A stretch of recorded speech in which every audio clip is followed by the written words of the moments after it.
recording. So for those of you who haven't been to one of our Zoom trainings before, this is our fourth one of the year and our final one for the 2017-18 4-H year. If you haven't had a chance to attend them, I know that there's a couple people on who've been to a few, but you can always go back and watch them on the volunteers tab of the Wyoming 4-H program.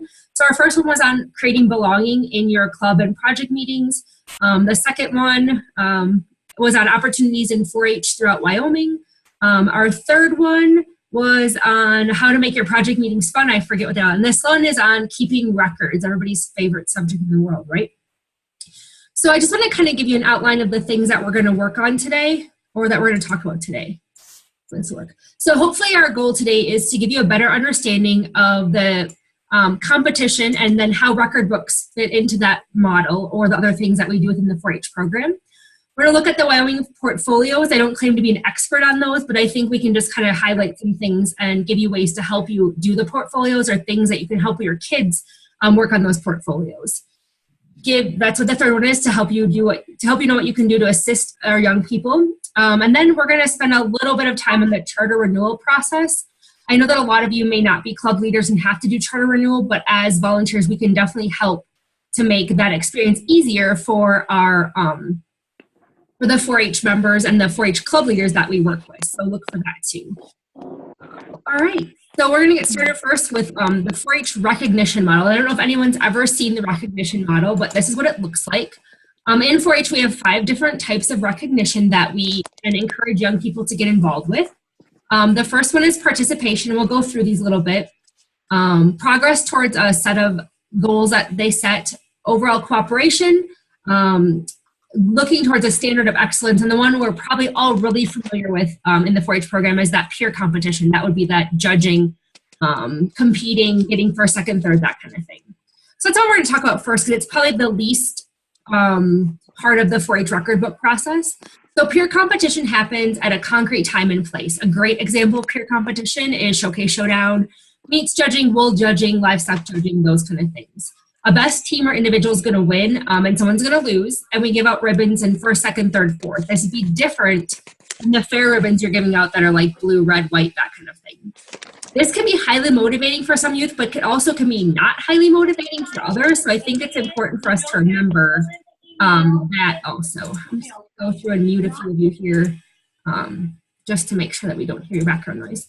And then, so I just talked a little bit about where you find peer competition in Wyoming 4-H. If you have other ideas, feel free to type in the chat box. That's kind of how we tend to communicate on here. So if you get a chance, you can type in the chat box, or if you want to talk, you're more than welcome to add that too. But peer competition is pretty easy to find within the program, Wyoming 4-H program. You think of any place where we give out first through 10th place ribbons is what we're talking about for peer competition. And in some of your counties, peer competition may be related to record books.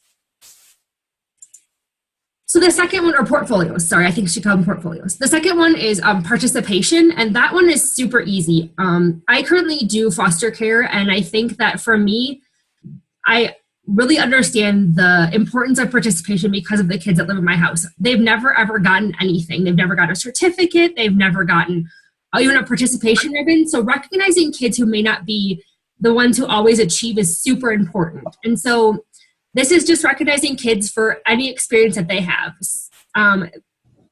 For some, like I said, being in 4-H is just an accomplishment, the fact that they made it to a meeting. And this really helps to build self-esteem in our young people who may not be the ones who are high achievers. So this could include stickers, pins, certificates, putting their name in the newspaper, giving them shirts, all kinds of things that are super easy for us to do with our young people. So does anybody have any places in their 4-H program where they have done some cool participation awards or participation awards in general that they would like to share with the rest of the group?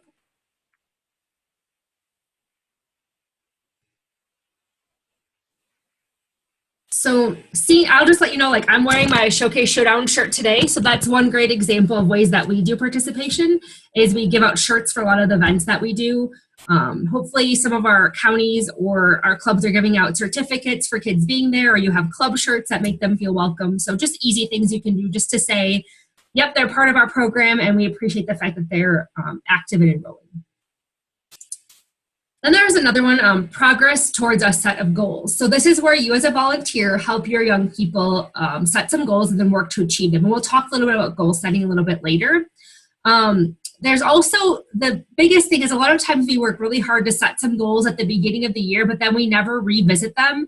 Like we've checked that box off and then we move on with life. And so it's important to make sure that when you do this progress toward goals, that it's not just a one-time thing, it's a constant reminder of, hey, how are your goals working out? Have you worked to achieve them? And then when they do, recognize the kids for working to achieve those goals. Like, hey, I see that you were able to do that you were able to attend a clinic about showing, and one of your goals is to be the best showman or to achieve a blue rating in showmanship. And so in turn, good job that you did that. That's a progress towards your goal. Let's recognize that, whether it be, standing up at a club meeting or just writing them a little note. And so it says here too, positive feedback is good enough. Like, way to go, good job. You can give them a pin, a certificate, even a handwritten note is great here to let them know that they've progressed towards their goals.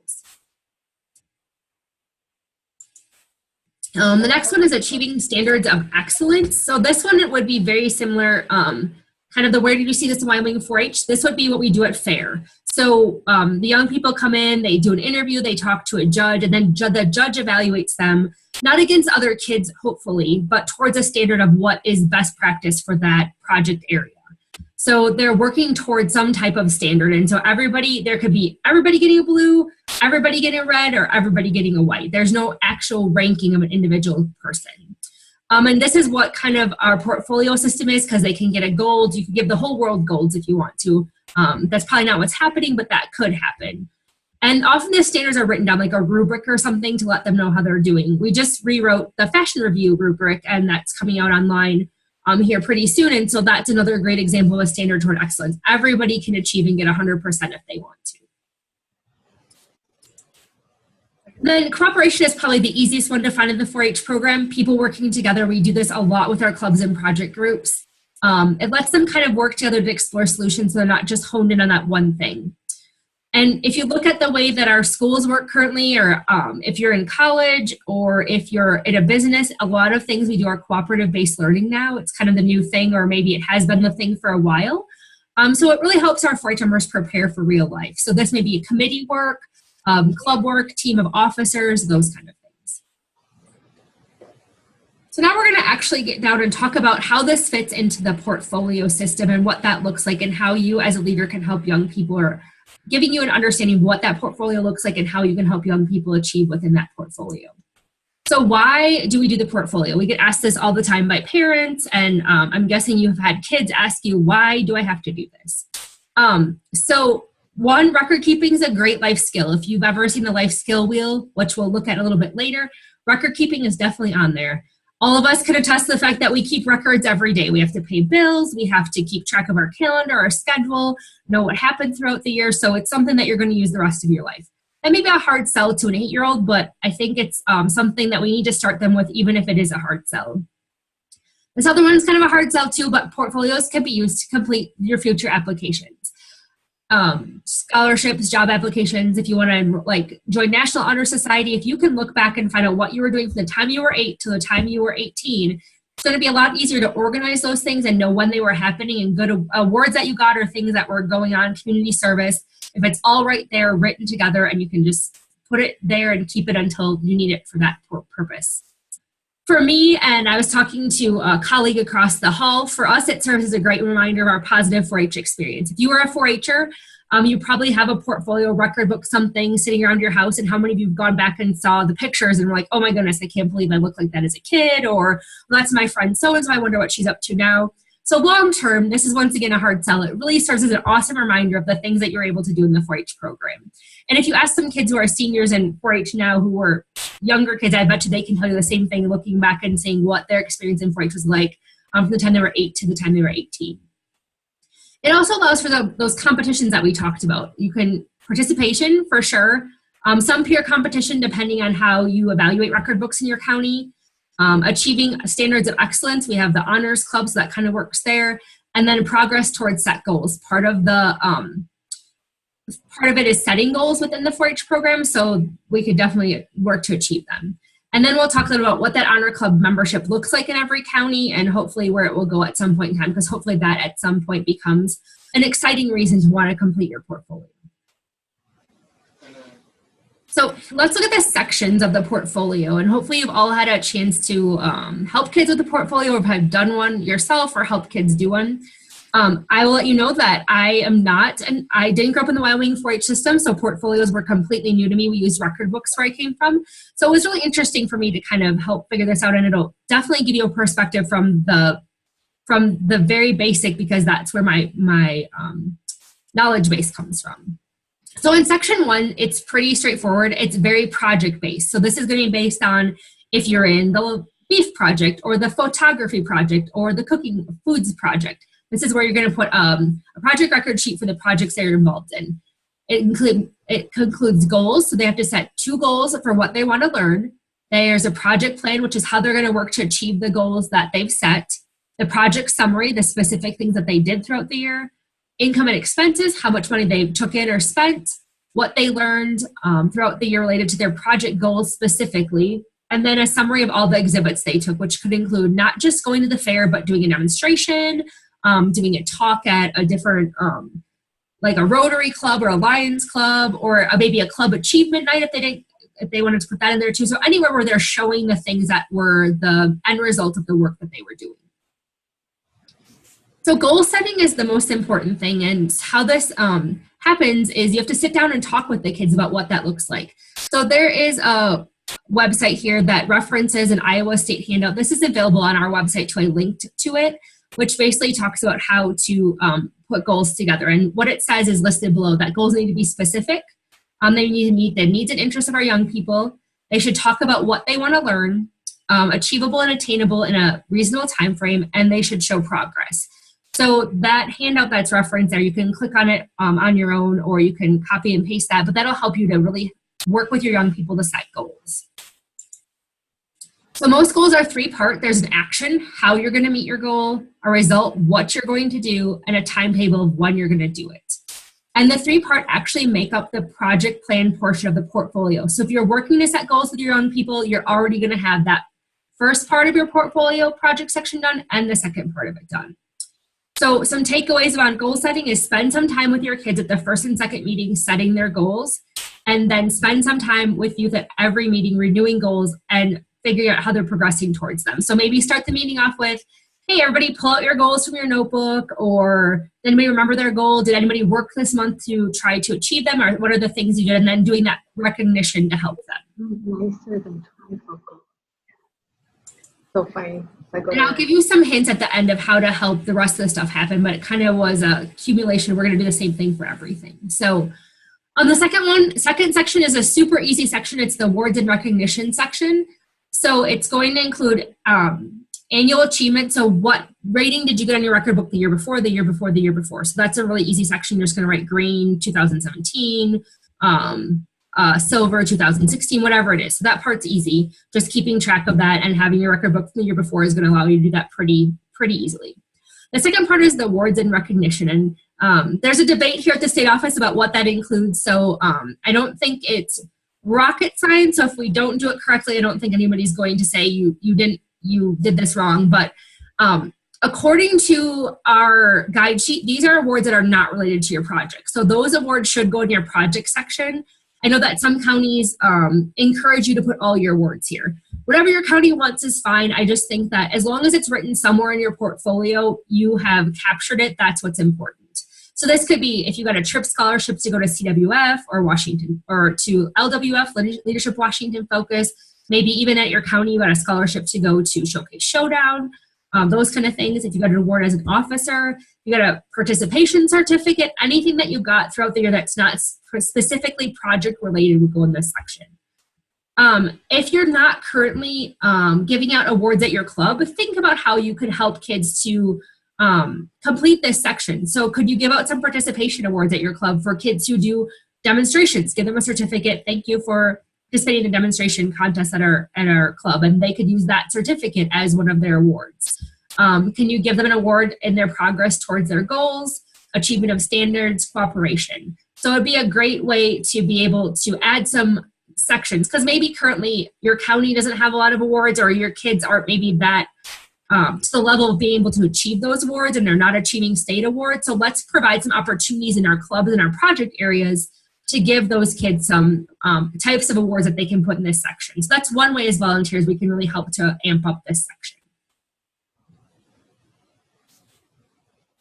The third section is leadership, and the first thing I think is that we think, hey, our kids they're not 13 or 14, they're not doing leadership. Well, leadership doesn't have to be being in charge or being an officer. There's a lot of different things that can be leadership related. They can be formal, like it says here, or they can be informal.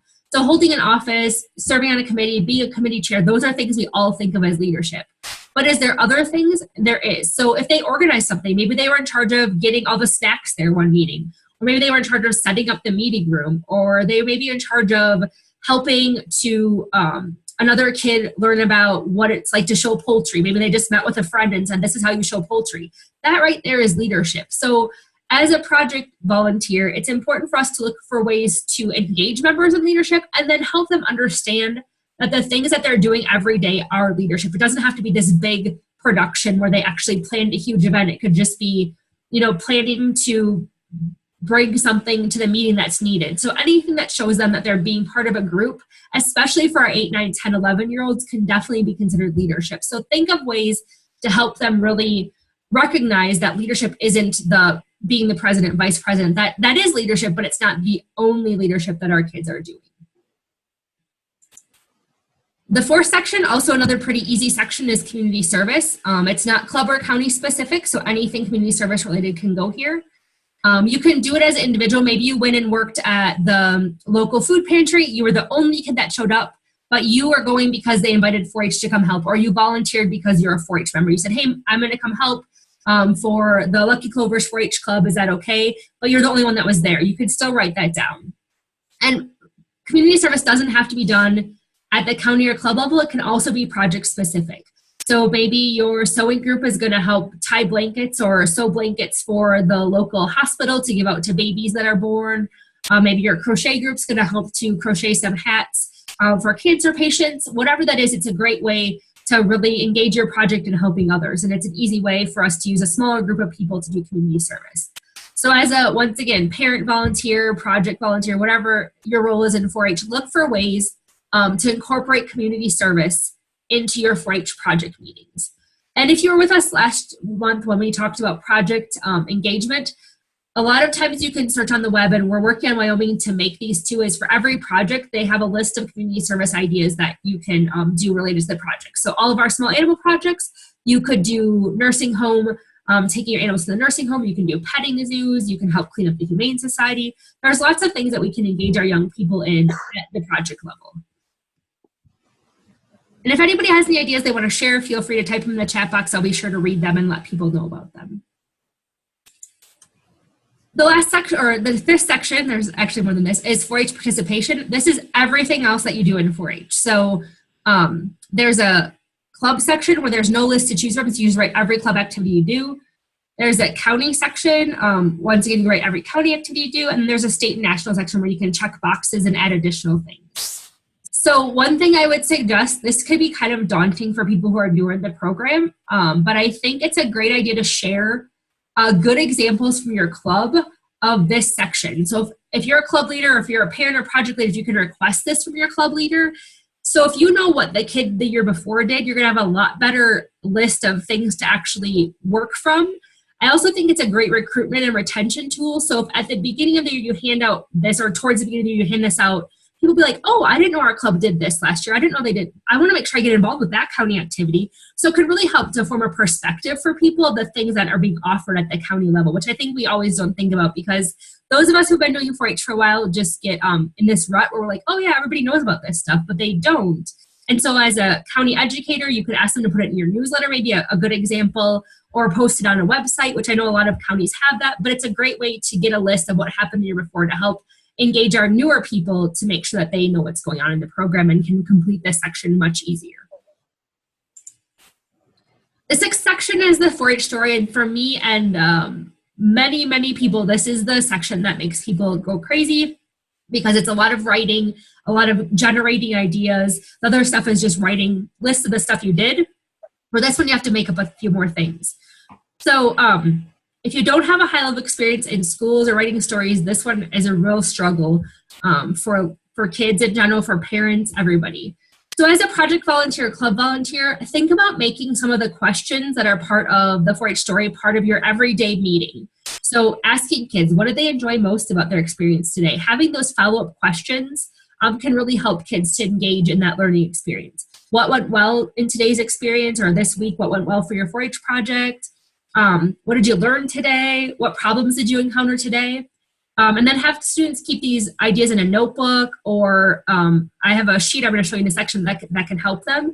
But that way it kind of helps them think about the 4-H story all year long, not just when it's time to sit down and write it. Because I think a lot of times we get there and we're like, okay, what was the hardest thing I did in 4-H? And you think about the thing that happened last week because it's the only thing you can think of. And so if we engage them in the whole entire year about thinking about these things, it may make life easier. So this is on the web. You can't really see it. It's kind of small, but I developed this week to kind of use as a resource for you. If you're wanting some, as a parent, as a whatever role you're playing, you could use this. So print out a few of them, put them in a notebook, and then after an activity or after a month or after a couple weeks, whatever, engage your kids in filling this out. And it can just be short sentences. You could even write it for them. They can record it, whatever works. But what I enjoy most about this, what was my greatest success? What did I learn? What problems did I have? And what would I do different next time? And if you look at the 8 to 10 or 8 to 11, I think it is, or it's 8 to 10, the junior portfolio, it has these exact same questions in it. So then when it's time to write the portfolio, they get these sheets out and be like, oh yeah, that success out of all the 5 that I wrote, that's my favorite one. I'm going to put that in my portfolio. So it's already done and we're not trying to come up with things at the end of the day.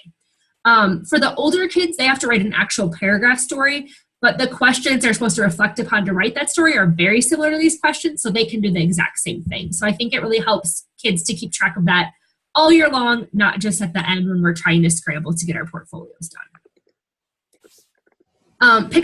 Section 7 is pictures and clippings. So my biggest thing to do with this one is take some pictures, because I think a lot of times what happens is we forget to take pictures all year long.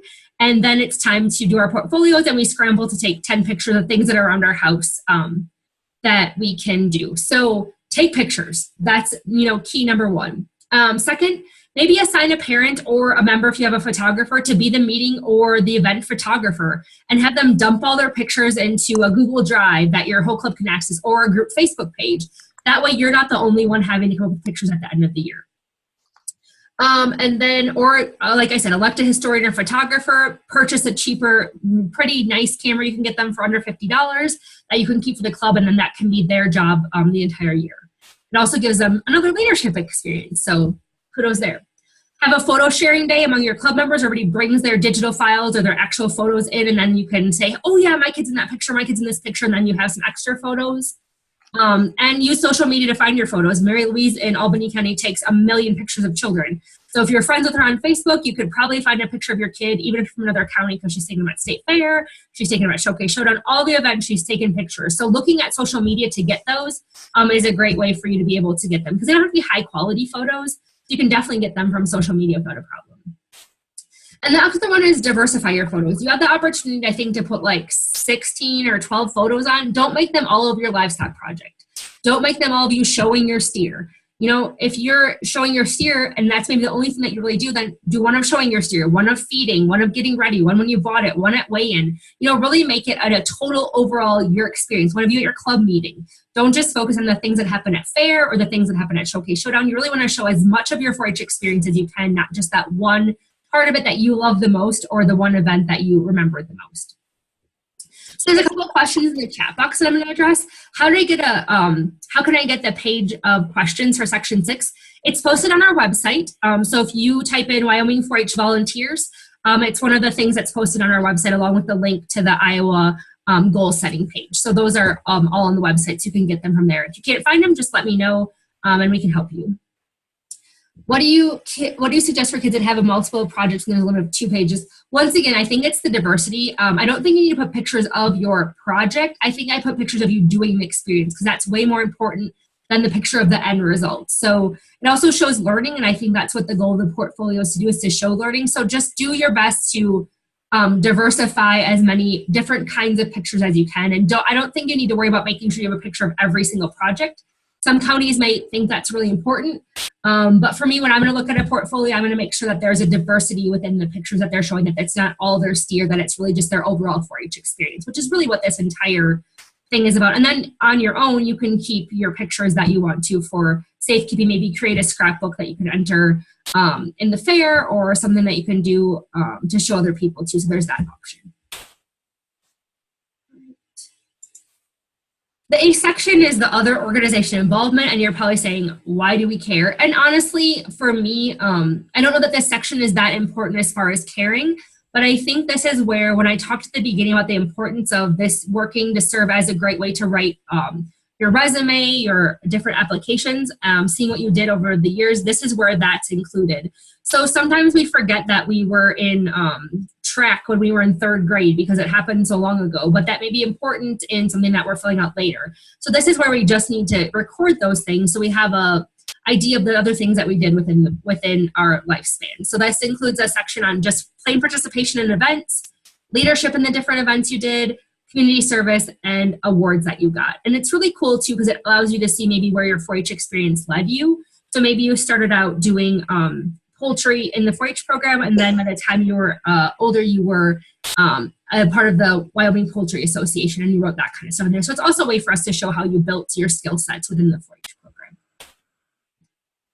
So for those of you who are unaware, there's a score sheet that goes with this, and if you look, project learning, I believe it's like 15 or 20 points. Leadership is 15 or 20.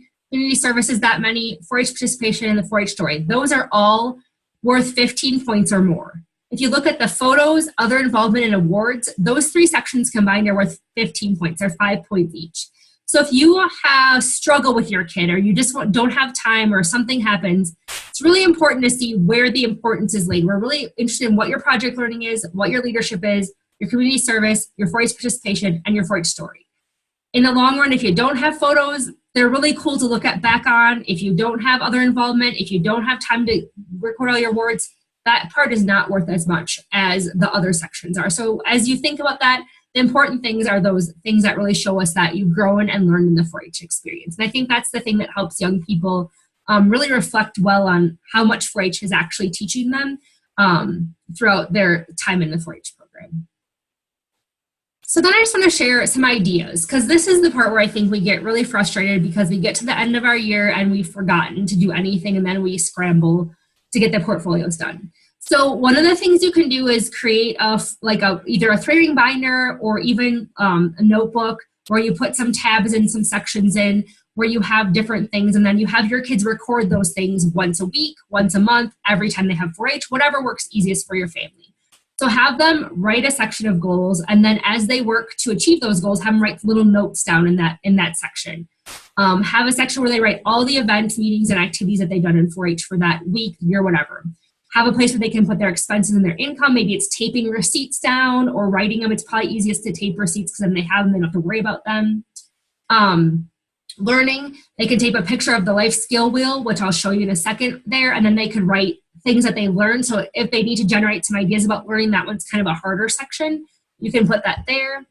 The exhibits that they do, talk shows, fairs, etc. You can put that in a section. The awards, their leadership, and the community service. And even copying and pasting these at the top of the section so they know what kind of things to write is important, because I think if we write leadership, all they're going to think about is those traditional leadership experiences. So did you help anyone? Did you organize anything? It'd be great to put those on top of the sections of their notebook.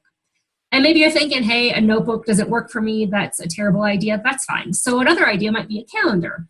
So make a calendar, and on the top of the calendar, maybe write those things that we had at the previous page. Hang it on your refrigerator or somewhere where the kids always see it. Have them write things that happen throughout the week 4-H related on that calendar, and you can use that calendar at the end of the year to complete your record book. Maybe you want to do a monthly form, which I'll show you in just a second. Actually, I'm just going to advance the slide and show it to you. So I created this monthly form too, that you could put this on your refrigerator, have the kids put it in a notebook. So they can write what month it is. Maybe it's January. Did they have any progress to their goals? Did they attend any meetings this month? If yes, write down the things you did as part of your club meeting. List any awards or recognition you received this month. What did you do related to your project? What did you do this month to show leadership?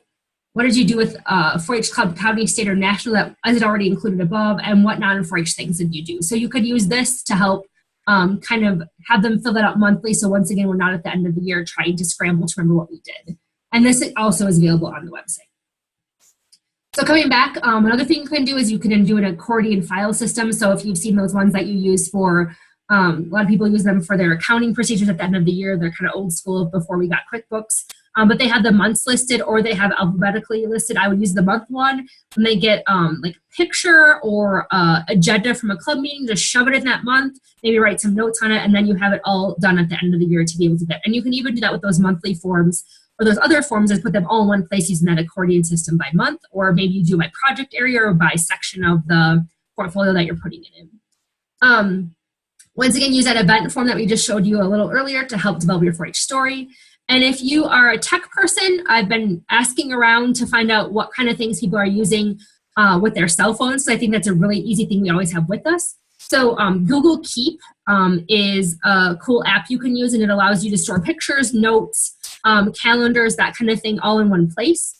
Someone suggested they use Google Drive, and then they have either a folder for each section or a folder for each of their kids, depending on how that works. And you can upload your pictures, your agendas, take pictures of your agendas or emails that you get all into Google Drive to keep them for the end of the year.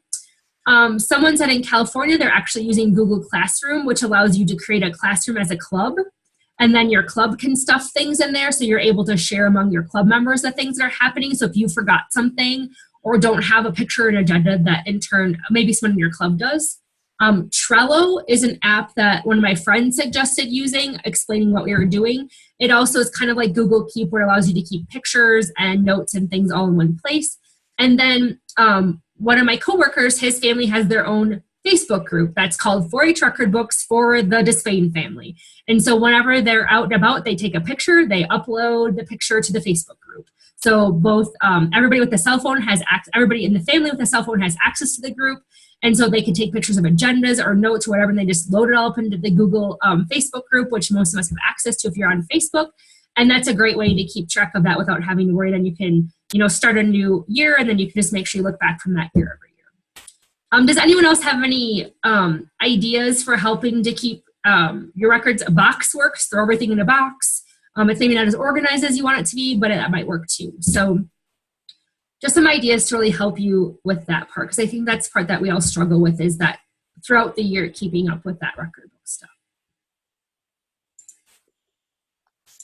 So I talked a little about the life skills wheel. This is what it looks like, and you can do a Google search. It says 4-H life skills wheel. Then you can copy and paste this into that calendar or that notebook that you're working with the kids on, and then, or even as a club project leader, you could look at this and say, okay, what kind of things do we learn this month? And it gives kids an idea of, instead of just learning, I learned what to feed my pig, or I learned how to show my steer, there's probably some other more life skills that will transfer past their project that they learned also. So it helps them think beyond that simple project skill base that they're probably used to thinking of. And I also talked a little bit about asking questions. So this is the experiential learning model for those who haven't seen it before, but in 4-H, we're really good at doing the experience. That's the doing part, like we go out and make some bread in our foods meeting, but then we kind of stop the experience there and we forget about how to make that applicable to the rest of our life. So that's the sharing, what I did, processing it, how did it go, how does that relate to the rest of my life, and how do I apply that to other aspects of my life. This is, for me, a really hard concept to do because I think we often get stuck in that experience and share and have a hard time moving past that. So the link here is actually a link to, I believe it's on the Oklahoma State website, but it's a link to a Missouri publication that lists questions you can ask specifically about all of those different places. So it has some share questions, it has some processing questions, some generalizing questions, and some applied questions. And that's also, that link is on the website. So if you're looking for ways to help young people think beyond that project skills, you can use that link to find additional questions you can ask kids to help them process through the things they're doing. All right, and then that's kind of my gist on portfolio. So once again, if you have some questions, there's some more stuff to cover, but if you have some questions or things you want to know more about or ideas you want to share, once again, feel free to type them in the chat box, or we'll have some time at the end where you can share those verbally too if you want to. So I just want to let you be aware of the Honors Club. Not sure how many of you know about it or have kids participate in it, but the Honors Club is currently the highest level of achievement in the Wyoming 4-H program. It's not pure competition because anybody is allowed to achieve it as long as you get 19 points, and we'll explain how those work before. So does anybody know what their county currently does for the Honors Club, if you have some extra cool things that you give out or ways that you recognize young people in the Honors Club? We just recently went, and if you want to write them in the chat box, great, I'll tell you a little bit about what I know. Here at the state 4-H office, you get a special pin, which for some kids is a motivator, and for most kids it's not. But the pin is only available to young people who achieve the Honors Club. Our extension director has asked for one numerous times and has been told no, it's really, you have to achieve it through the Honors Club. So no matter who you are, the university president, we don't care, you don't get the pin unless you do the Honors Club. You also get a certificate. I heard that in Niobrara County, you actually get a mug that you get to get free soda at the fair for the whole week. Some people give out jackets. Some people give out free meals at the fair, or they have a special recognition at the fair. Thinking about ways that you can make this maybe more exciting at your club or county level is great. So Park County gives a embroidered jacket along with the certificate from the state. So they're doing a little bit extra. In most counties, it sounds like, are doing a little bit extra. In some counties, they're still using the 9-year member or the completing member as the big award. Our goal is that people at some point in time move to this Honors Club to recognize young people who achieve with their record books. Goshen County gives a scholarship to college, so that's pretty cool. And just to kind of let you know, our goal in the future is to hopefully tie something scholarship-related trip or monetary for college to the Honors Club. So that's, I think, the future. So get your kids started now if they're young to get to that point so they can be part of the Honors Club. How that works is you have to get 19 points to get inducted to the Honors Club. And so when you complete your portfolio, you get 3 points for a gold and 1 point for a silver. So if you're a rock star doing portfolios, it's going to take you at least 7 years to get the Honors Club, which is why it's a pretty prestigious, that's 20, yep.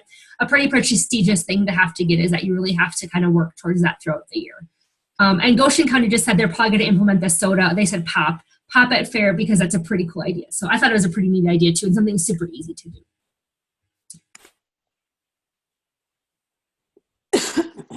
All right. So that's, anybody have any questions about the Honors Club or anything? You can always share as we move on to if there's things you think of that I didn't cover. I just want to talk really, really briefly about chartering and other record keeping, just because I think it's important for you, even if you're not the one filling out the charter, to know what your club leader is going through at the end of the year to try to complete their charter. So we've revised the chartering paperwork, and this is what it looks like. For those of you on a small phone, once again, this is recorded, available on the web. This form is too. But basically, they're turning in a report that says who are your officers, what educational experiences did you have as a club, what community service did you do as a club, are you going to be a club next year, who are your adult leaders, and that you also have to turn in your treasurer's book, your secretary's book, and your club bylaws. So those are the things that are concluded with the end of the year charter. So just to kind of give you a heads up. So what does that mean for you as a volunteer? Help your club plan educational experiences. So they have something to write there. So inviting in guest speakers, planning some club tours, planning a club project, having kids do demonstrations, having some project people come in and talk about different things. Help your club plan those experiences so they have something to write in that blank would be awesome. Because I'm sure every club leader would love to have someone say, hey, I will get someone to come and talk at our club meeting next year, so they're not the ones always doing that. Second, help plan community service experiences for your club. So same thing, if you're willing to say, hey, I'll talk with the local animal shelter and see if we can come in and clean up or do a fundraiser for them or whatever it is, help them plan those community service experiences. And then the next thing is to assist officers, especially if they're your kids, even if they're not your kids, if you have an expertise in being a secretary or treasurer, help them fill out those end of the year report forms. If you can do those, that really helps to make the experience for your club leader or your club volunteer much easier than having to try to get everybody to do this on their own. So I just want to talk a little bit about what the annual treasurer's report includes. So if you have a treasurer or maybe a future treasurer, you know what's happening. So in order to be the treasurer, you have to complete an account journal, which is basically like what our registry and our checkbook looks like. How the money came in, how the money was spent. Usually it's best if you organize it by month. If you want to organize it some other way, you're more than welcome to, but that makes life easier for the people who have to audit the books. So it includes having bank statements, cash receipts, and then a UW reimbursement form for receipts. So if you are asking your 4-H club treasurer to write you a check, keep your receipt, and then hopefully they can give you what the form looks like, or you can just turn it in and make sure you write why you spent the money and who the check needs to be written to, so they can include that with their treasurer's report. So don't expect them to just give you money if you don't have a receipt. They shouldn't be. If they are, they're probably not doing things the way they're supposed to. So please be understanding that it's your responsibility as an adult or as the person making purchases to be actually able to do that. And then also, if they need help counting money, they're supposed to have 2 people count money and then another person deposit it. So if you can stay after when there's a fundraiser or you need help, it'd be great if you can help them create those cash receipts. They also need to have an inventory report. So if you have 4-H equipment at your house, let them know what it looks like. Tell them where it is, how much it's worth, so they can put that in their inventory report. And then they have to have an annual financial report, which is a summary of everything that happens. And then an annual financial review form, which is kind of like an audit. So a lot of times at the end of the year, the club will ask people to volunteer to do the audit. It's not terrible. So if you have any kind of financial sense, be okay doing the audit for your club. It'll literally take you like 10 or 15 minutes to check some things, and there's a form you can use to fill that out. So there's another comment in the chat box. It says that they're going to use some Honors Club ideas in their county because they don't do anything extra right now, so that's awesome. And that they also have an Educational and Community Service Committee in their 4-H club that sets goals each year, and the parents take leadership in those plans. And so it's great to have someone be accountable for those. So thanks for adding that. Next thing I want to talk about is the secretary's report. We revised it last year to make it more kid-friendly. We found that a lot of our secretaries are 9, 10, and 11-year-olds in our club, not our 16, 17, and 18-year-olds. So asking a 9, 10, or 11-year-old to write minutes is kind of an unrealistic thing to do. So one of the things in the secretary's report is writing club goals. So that fitted well with what the comment that we got too. So great. So help write club goals. That's easy. Another section is roll call. So either having a sign-in sheet or making sure you let people know when you're there, or that you have your kids answer loudly for roll call makes the secretary's job easier. And then having club minutes. There's a template that they can use. We have to make sure that motions are recorded, especially when the motions approve expenses. So really, if you spend money in the treasurer's book, there should be somewhere reflected in the secretary's book that that money was spent. Even if it's a blanket motion, like we, as the members, we move to pay all of the expenses for the upcoming fundraiser. That's fine as long as it's a blanket motion, then you can pay all the expenses, or all the expenses up to $500 or whatever it is. Just has to be reflected somewhere in this secretary's book to be able to pay it in the treasurer's book. And then there's also the club bylaws. So there's also a template for this. So if you haven't yet, help your club leader create those bylaws using the template. And the template, the only thing that can be controlled at the club level that isn't written as part of the template is you can limit your club size. I always warn people that if you limit your club size, you're limiting for everybody. So if you have a sibling or a best friend that wants to join, if your club size is high, says we only take 25 people, then that sibling or that friend can't join. So be very careful how you write any size limits and figure out why you're writing them, if it's space related, just those kind of things to make sure that it's as fair and equal as it can be. You can control the duties of the 4-H member. Are there things they have to do to be part of your club? But once again, I always also say be careful with those too, because if you set duties for one member, remember it pertains to all members. If you have a kid who was awesome and just couldn't make it to 3 meetings this year, they only made it to 2, but your rules say they can't do that, then you have to enforce them. So be very careful what you are going to write in your club bylaws. How you recognize members and leaders, if you're going to have dues, who your officers are going to be, and if there's restrictions on ages of when you can run or how many years you have to be in 4-H. what committees you might have, and when you meet. And you don't have to write all of these things in your bylaws. If you just want to say we're going to meet 4 times a year and those times change or the location changes, then don't put those in your bylaws. So there it is. I even wrote it in writing. Be careful about the things you put in your bylaws because you have to be willing to enforce them for everyone.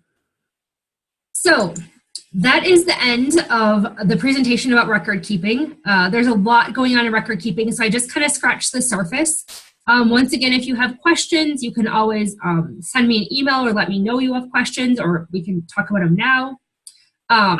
But in turn, hopefully this gave you a good idea of how you can help young people create their portfolios and do record keeping throughout the year, and know how you can help your club leaders make sure to fill out their end of the year paperwork and make it a lot easier on them. So that definitely makes it helpful. So. Once again, I know there's a bunch of people that joined us since I last wrote down. Mary Louise and Maya Anderson were the last people I wrote down. So those of you who joined us, if you could write your name and your county in the chat box, or if you just want to let me know now so we can record that and make sure that you get, I don't know if it's called credit for this, but make sure that we put it in your 4-H portfolio to let them know that you attended a training. So if you're on here and haven't told me your name and your county yet, hopefully you can do that at this point in time. And if you don't have the chat, you can let me know verbally.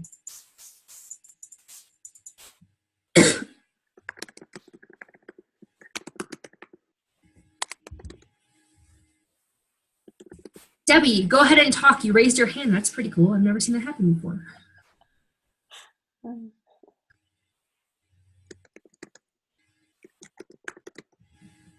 Debbie, do you have a last name and where you're from?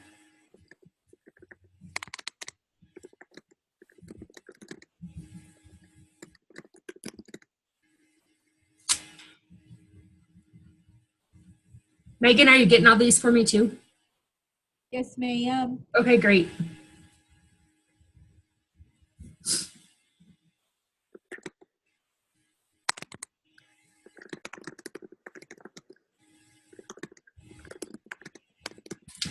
All right, thanks again. For those of you who are still here, that kind of concludes our thing. Once again, if you missed the other 3, they were just as awesome, if not better than this one. So feel free to go and check those out if you want to learn some more helpful hints for being a leader. They're recorded on the volunteer website, which I'll send out also to everybody to let you know what's going on. And you can watch some about belonging, opportunities in the Wyoming 4-H program, and how to make your club meetings fun. So those are on there, and you're more than welcome to watch those at any time or share them with people who you think might get something out of them. So this will be recorded also. Thanks, Debbie. We got where you're from. And anybody else who is on, make sure you write in that you're here. And have a great evening. If you drove to Extension Office, drive home safe, and we will see you later. Thanks, Sarah.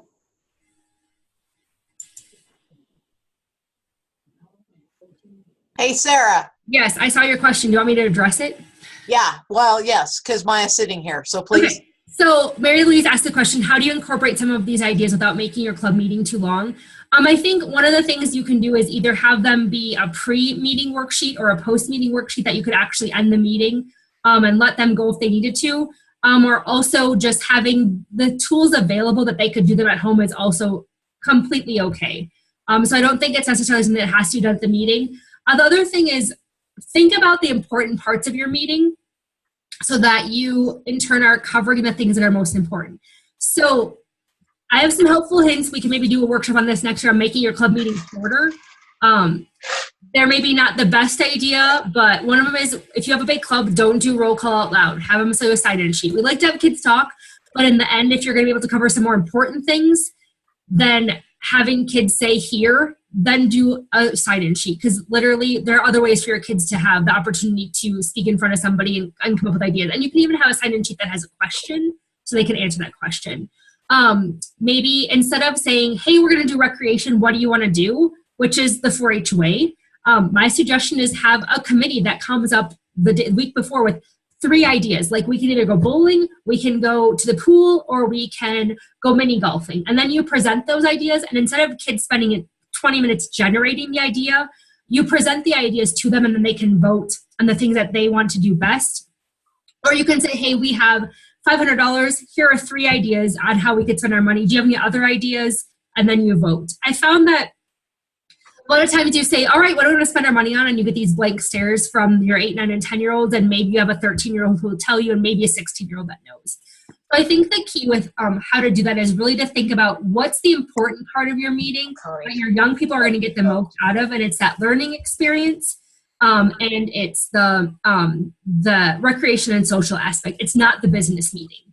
We spend so much time focusing on that business meeting, which is very 4-H-y of us because that's the traditional 4-H club. But in turn, how many of your kids want to leave your club because you spend an hour at a business meeting and they don't get to do any of the fun stuff that they want to do? So I really think for me, and you can wrote down that I said this because most people will probably not agree with me, but it's important to focus on the things that are more fun and that are going to give them life skills in the end than it is to focus on that traditional business meeting that you run. So that would be my 2 cents worth, and hopefully that gives you some ideas to help you. And if you want to talk more about how to make club meetings shorter, I can give you some other ideas, or we can look at making that a session for next year to be able to do. So, and then, yeah, great, thanks. Audrey said that they collect ideas at one meeting and then they give them the ideas to vote at the next meeting. Committee work is great too, and so you could even have 20 minutes of committee work where the kids break up into committees during your club meeting and they make all the decisions and come back and get the group to vote on them. So there's lots of ways you can just kind of make things a lot shorter. And again, focus on the things that are going to keep kids engaged in 4-H. So, and that's how you can evaluate them too, using some of those tools that we gave you too to help keep track of those throughout the year. Thanks for the question. Anything else? All right, I'm going to stop recording, but you're more than welcome to stay on and